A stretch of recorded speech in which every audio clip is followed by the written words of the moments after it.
ಸಂಪರ್ಕದಲ್ಲಿ ಜಾಯಿನ್ ಆಗ್ತಿದ್ದಾರೆ ಶ್ರೀಪಾದ್. ಬಹಳ ಕುತೂಹಲ ಇತ್ತು, ಎಲ್ಲರ ಚಿತ್ತ ಹೈಕೋರ್ಟ್ನತ್ತ ಅನ್ನೋ ರೀತಿಯಲ್ಲಿ. ಕಾರಣ ಲೋಕಾಯುಕ್ತ ವರದಿ ಸಲ್ಲಿಕೆ ಆಗಬೇಕಾಗಿತ್ತು, ಸಿಬಿಐಗೆ ನೀಡಬಾರದ ಈ ಅರ್ಜಿಯ ವಿಚಾರಣೆ ಕೂಡ ಆಗಬೇಕಾಗಿತ್ತು. ಬಟ್ ಅದೆಲ್ಲವೂ ಕೂಡ ಈಗ ಡಿಸೆಂಬರ್ 10ಕ್ಕೆ ಮುಂದೂಡಿಕೆ ಆಗಿರೋದು. ಹೈಕೋರ್ಟ್ನಲ್ಲಿ ಇವತ್ತಾಗಿರುವಂತಹ ಬೆಳವಣಿಗೆ ಬಗ್ಗೆ ಮಾಹಿತಿ ಕೊಡೋದಾದ್ರೆ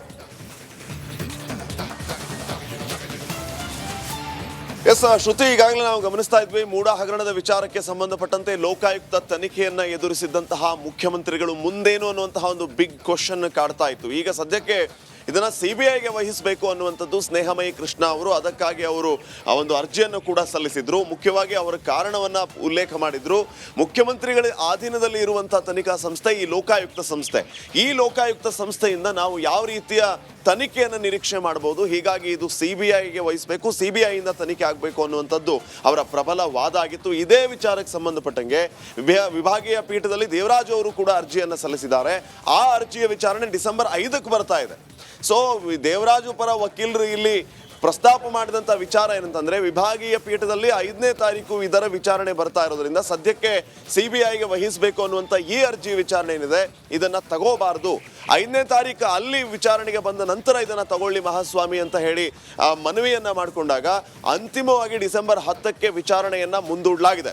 ಡಿಸೆಂಬರ್ 10ರವರೆಗೂ ರಿಲೀಫ್ ಅಂತ ಹೇಳಬಹುದು. ಡಿಸೆಂಬರ್ 10ನೇ ತಾರೀಕು 2ವರೆಗೆ ಸಮಯವನ್ನು ಮುಂದುವರೆದು ಏನೆಲ್ಲ ಬೆಳವಣಿಗೆ ಆಗುತ್ತೆ ಕಾದ್ ನೋಡೋಣ. ಧನ್ಯವಾದಗಳು ತಮ್ಮೆಲ್ಲ ಮಾಹಿತಿಗೆ. ಮತ್ತೊಂದು ಕಡೆ ನಾಗೇಂದ್ರ ಬಾಬು ಕೂಡ ಮಾಹಿತಿ ಕೊಡ್ತಾ ಇದ್ರು, ಧನ್ಯವಾದಗಳು. ಒಟ್ಟಲ್ಲಿ ರಾಜ್ಯದಲ್ಲಿ ಆಪರೇಷನ್ ಹಸ್ತ ಮತ್ತೆ ಮುನ್ನೆಲೆಗೆ ಬರ್ತಾ ಇದೆ. ಕಾರಣ ಈ ಹಿಂದೆ ಸಿಎಂ ಇಬ್ರಾಹಿಂ ಮಾಡಿರುವ ಒಂದು ಮಾತು, ಜೆಡಿಎಸ್ನ 10ರಿಂದ 12 ಶಾಸಕರನ್ನ ಬೇಕಾದ್ರೆ ಕರ್ಕೊಂಡು ಕಾಂಗ್ರೆಸ್ ಹೋಗ್ಬಿಡ್ತೀನಿ ಅಂತ ಒಂದು ಮಾತನ್ನ ಹೇಳಿದ್ರಲ್ಲ, ಅದರ ಮುಂದುವರೆದ ಭಾಗ ಸಿಎಂ ಸಿದ್ದರಾಮಯ್ಯನವರು ಕೂಡ ಅದಕ್ಕೆ ಫುಲ್ ಆಕ್ಟಿವ್ ಆಗಿಬಿಟ್ಟಿದ್ದಾರಾ ಅನ್ನೋ ಪ್ರಶ್ನೆ ಕಾಡ್ತಾ ಇದೆ. ಜೆಡಿಎಸ್ ತೆನೆಯ ದಳ ಉದುರಿಸೋದಕ್ಕೆ ಸಿಎಂ ಸಿದ್ದರಾಮಯ್ಯನವರು ಮುಂದಾಗಿದ್ದಾರಾ ಅಂತ. ರಾಜ್ಯದಲ್ಲಿ ಆ ಮೂಲಕ ಶುರುವಾಗುತ್ತಾ ಆಪರೇಷನ್ ಹಸ್ತ. ಸಿಎಂ ಇಬ್ರಾಹಿಂ ಮೂಲಕ ದಳಪಡೆಗೆ ಆಪರೇಷನ್ಗೆ ಸಿಎಂ ಸಿದ್ದರಾಮಯ್ಯನವರು ಮುಂದಾಗ್ತಿದ್ದಾರಾ ಅಂತ. ಸಿಎಂ ಸಿದ್ದರಾಮಯ್ಯನವರ ಸೂಚನೆಯಂತೆಯೇ ಸಿಎಂ ಇಬ್ರಾಹಿಂ ಹಾಗಾದ್ರೆ ಆಕ್ಟಿವ್ ಆಗ್ಬಿಟ್ರಾ?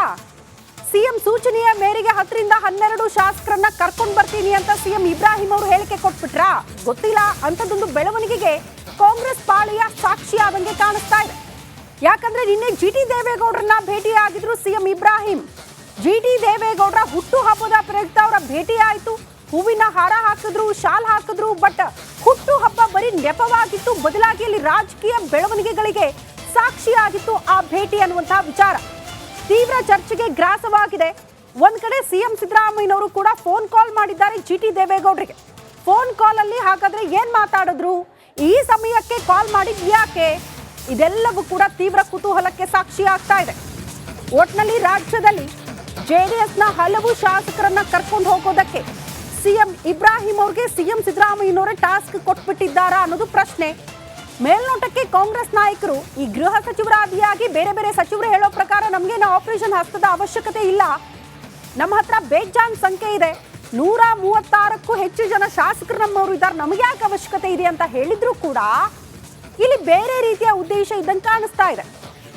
ಸಿಎಂ ಸಿದ್ದರಾಮಯ್ಯನವರೇ ಸ್ವತಃ ಜಿಟಿ ದೇವೇಗೌಡರಿಗೆ ಫೋನ್ ಕಾಲ್ ಮಾಡಿ ಮಾತನಾಡಿರುವಂತ ಎಕ್ಸ್ಕ್ಲೂಸಿವ್ ದೃಶ್ಯ ಒಂದ್ ಕಡೆ ಗಮನಿಸ್ತಾ ಇದ್ದೀರಿ.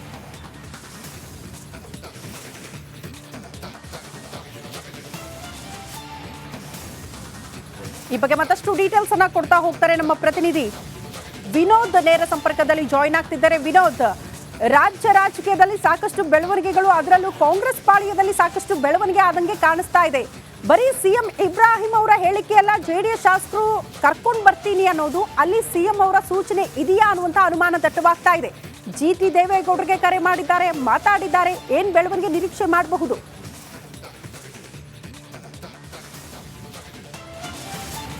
ಬಹಳ ಪ್ರಮುಖವಾಗಿ ನಿನ್ನೆ ಸಿಎಂ ಇಬ್ರಾಹಿಂ ಅವರು ಮೈಸೂರಿಗೆ ಬಂದಂಥದ್ದು ಕೂಡ ಈ ಒಂದು ಆಪರೇಷನ್ ಹಸ್ತದ ಮುನ್ನುಡಿ ಬರುವಂತಹ ಎಲ್ಲ ಲಕ್ಷಣ ಕೂಡ ಬಹಳ ದಟ್ಟವಾಗಿ ಕಾಣ್ತಾ ಇರುವಂಥದ್ದು. ಬಹಳ ಪ್ರಮುಖವಾಗಿ ಈಗಾಗಲೇ ಸಿಎಂ ಇಬ್ರಾಹಿಂ ಅವರು ಕೂಡ ಯಾವುದೇ ಪಕ್ಷದಲ್ಲೂ ಇಲ್ಲ, ತಟಸ್ಥರಾಗಿದ್ದಾರೆ.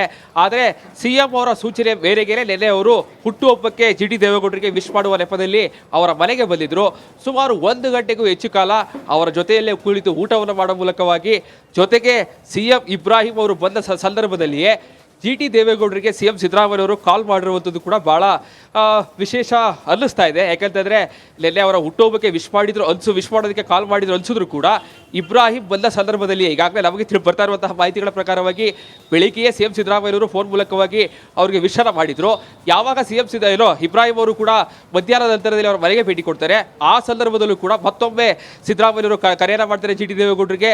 ವಿಡಿಯೋ ಕಾಲ್ ಮೂಲಕವಾಗಿ ಸುಮಾರು 10 ನಿಮಿಷಕ್ಕೂ ಹೆಚ್ಚು ಕಾಲ ಮಾತುಕತೆಯನ್ನು ಮಾಡಿದ್ದಾರೆ.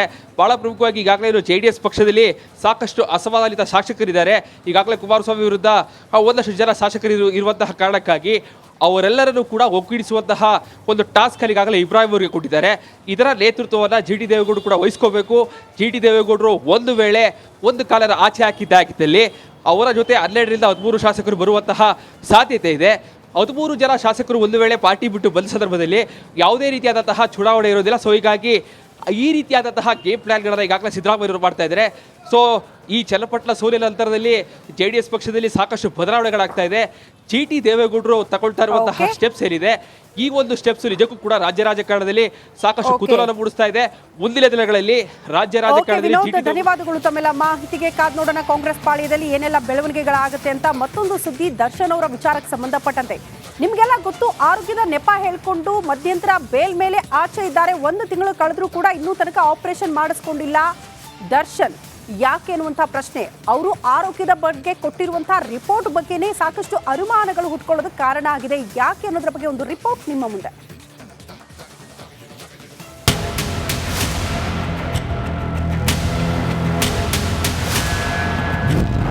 ದರ್ಶನ್ ಅನಾರೋಗ್ಯದ ಬಗ್ಗೆ ಅನುಮಾನ, ಜೈಲಿಂದ ಹೊರಬರಲು ಒತ್ತಡ ಹಾಕಿದ್ರ?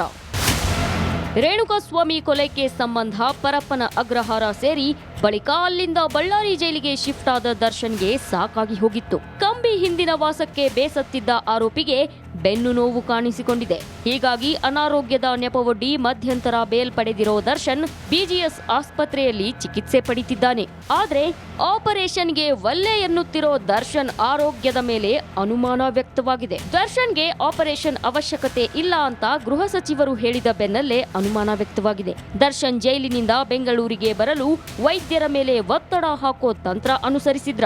ಬಿಮ್ಸ್ ವೈದ್ಯರ ಮೇಲೆ ಒತ್ತಡ ಹಾಕಿ ಅನಾರೋಗ್ಯದ ಬಗ್ಗೆ ಸುಳ್ಳು ವರದಿ ರೆಡಿ ಮಾಡಿಸಿದ್ರ ಅನ್ನೋ ಮಾತು ಕೇಳಿಬಂದಿದೆ. ಪ್ರಭಾವಕ್ಕೆ ಮಣಿದ್ರ ಬಿಮ್ಸ್ ವೈದ್ಯರು. ಪ್ರಭಾವಿ ಮಂತ್ರಿ ಒಬ್ಬರಿಂದ ಬಿಮ್ಸ್ ವೈದ್ಯರ ಮೇಲೆ ಒತ್ತಡ ಹಾಕಿಸಿರೋ ಮಾತು ಕೇಳಿಬಂದಿದೆ. ಒತ್ತಡಕ್ಕೆ ಮಣಿದು ದರ್ಶನ್ಗೆ ಕೂಡಲೇ ಆಪರೇಷನ್ ಮಾಡಬೇಕೆಂದು ವರದಿ ಕೊಟ್ರ ಅನ್ನೋ ಅನುಮಾನ ವ್ಯಕ್ತವಾಗಿದೆ. ಸದ್ಯ ಅದೇ ವರದಿಯನ್ನ ದರ್ಶನ್ ಪರ ವಕೀಲರು ಕೋರ್ಟ್ಗೆ ಸಲ್ಲಿಸಿದ್ದಾರೆ ಎಂಬ ಮಾತು ಕೂಡ ಕೇಳಿಬಂದಿದೆ. ಬಿಮ್ಸ್ ವೈದ್ಯರು ಕೊಟ್ಟ ವರದಿಯಲ್ಲಿ ದರ್ಶನ್ಗೆ ಆಪರೇಷನ್ ಅತ್ಯವಶ್ಯಕ, ಇಲ್ಲದಿದ್ರೆ ಅವರ ಆರೋಗ್ಯದಲ್ಲಿ ಹಲವು ಸಮಸ್ಯೆಗಳು ಎದುರಾಗುತ್ತೆ ಎಂದಿದ್ರು. ಆ ವರದಿಯನ್ನೇ ಮುಂದಿಟ್ಟುಕೊಂಡು ದರ್ಶನ್ಗೆ ಬೆನ್ನು ನೋವಿನಿಂದ ಕಿಡ್ನಿ ಸಮಸ್ಯೆ, ಸ್ಟ್ರೋಕ್ ಆಗೋ ಸಮಸ್ಯೆ ಸಂಭವವಿದೆ ಅಂತ ವಾದಿಸಿದ್ರು. ಆದ್ರೀಗ ಬೇಲ್ ಸಿಕ್ಕು 3 ವಾರ ಕಳೆದ್ರೂ ಆಪರೇಷನ್ ಇಲ್ಲ. ಇದು ಹಲವು ಅನುಮಾನಗಳಿಗೆ ಎಡೆ ಮಾಡಿ ಕೊಟ್ಟಿದ್ದು, ಇದರ ಹಿಂದಿನ ಸತ್ಯ ಗೊತ್ತಾಗಬೇಕಿದೆ. ರೇಣುಕಾರಾಧ್ಯ, ರಿಪಬ್ಲಿಕ್ ಕನ್ನಡ, ಬಳ್ಳಾರಿ. ಬಿಜೆಪಿಯಲ್ಲಿ ಯಾವುದೂ ಸರಿ ಇಲ್ಲ, ಮನೆಯೊಂದು 3 ಬಾಗಿಲು ಅನ್ನೋದು ಪದೇ ಪದೇ ಸ್ಪಷ್ಟವಾಗ್ತಾ ಇದೆ. ಈ ಹೋರಾಟದ ವಿಚಾರಕ್ಕೆ ಸಂಬಂಧಪಟ್ಟಂತೆ ಕೂಡ ಒಂದು ಕಡೆ ವಿಜಯೇಂದ್ರ ಅವರ ಹೋರಾಟ ಪ್ರತ್ಯೇಕ, ಮತ್ತೊಂದು ಕಡೆ ಯತ್ನಾಳ್ ಅವರ ಹೋರಾಟ ಕೂಡ ಪ್ರತ್ಯೇಕವಾಗಿ ಆಗ್ತಾ ಇರುವ ವಿಚಾರಕ್ಕೆ ಸಂಬಂಧಪಟ್ಟಂತೆ ಈಗ ಮಾಜಿ ಮುಖ್ಯಮಂತ್ರಿ BS ಯಡಿಯೂರಪ್ಪನವರು ಆಕ್ರೋಶ ವ್ಯಕ್ತಪಡಿಸಿದ್ದಾರೆ ಯತ್ನಾಳ್ ಅವರ ವಿರುದ್ಧ. ಈ ಸ್ವಪ್ರತಿಷ್ಠೆಯಿಂದ ಪ್ರತ್ಯೇಕ ಹೋರಾಟ ಎಲ್ಲ ಶೋಭೆ ತರಲ್ಲ, ಈಗಲಾದರೂ ಜಾಗೃತರಾಗಿ ನಾವೆಲ್ಲ ಪಕ್ಷ ಬಲಪಡಿಸಬೇಕು, ಪ್ರತ್ಯೇಕ ಹೋರಾಟ ಕೈ ಬಿಡಬೇಕು ಅಂತ BSY ಮನವಿ ಮಾಡಿಕೊಟ್ಟಿದ್ದಾರೆ.